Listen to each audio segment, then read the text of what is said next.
So it's not crimped. Oh, it's not even connected. No wonder it's connected, it's just not crimped. It's not crimped. And you said there was water pissing out on the main mixer, coming down the mixer line as well. No, so it's pissing out here and it's running down the pipes and under the floor. Oh, okay. So that's where it is. This is a video for Troy Martin, RHL house movers.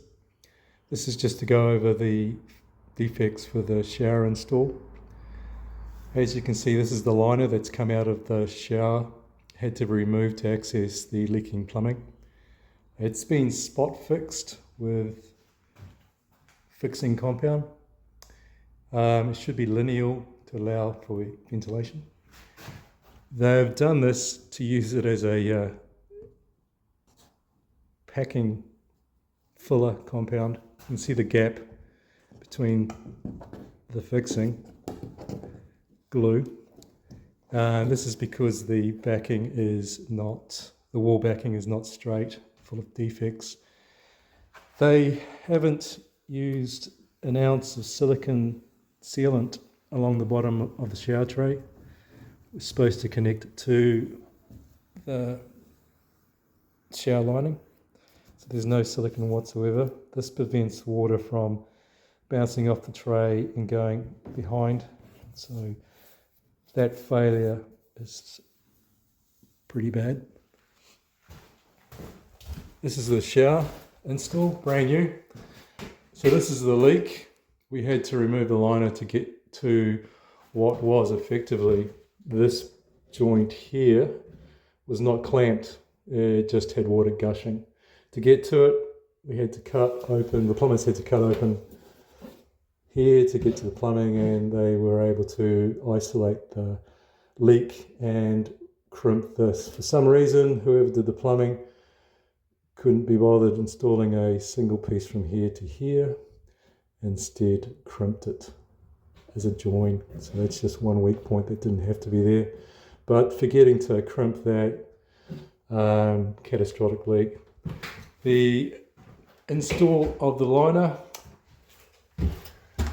there's supposed to be a bead of silicone along the bottom of the tray. This is to stop the water splashback going up the back of the tray and into the wall.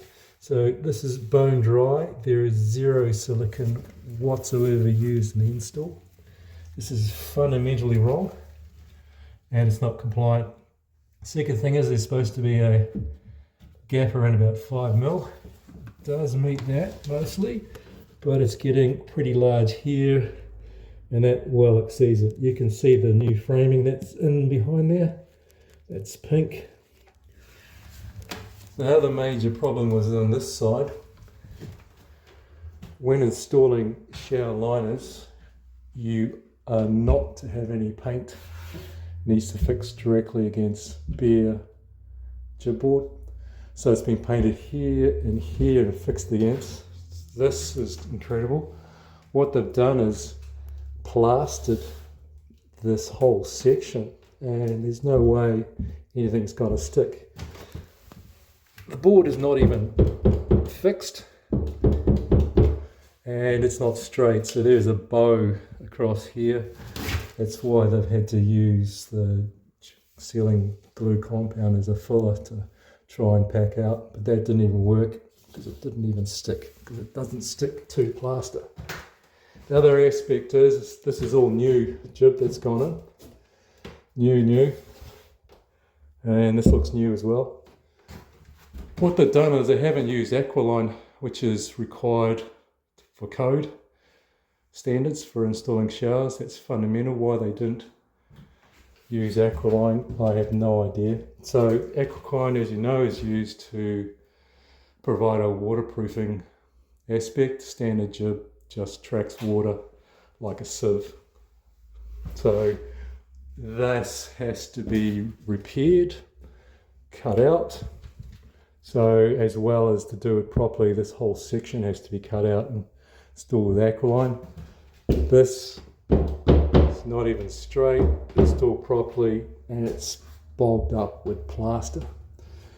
That whole section has to be removed as well to make it a watertight best practice install according to code. So this gets replaced, this gets replaced to cover that. I don't know what's behind there, so there may be some building work to make sure this wall is straight and installed correctly.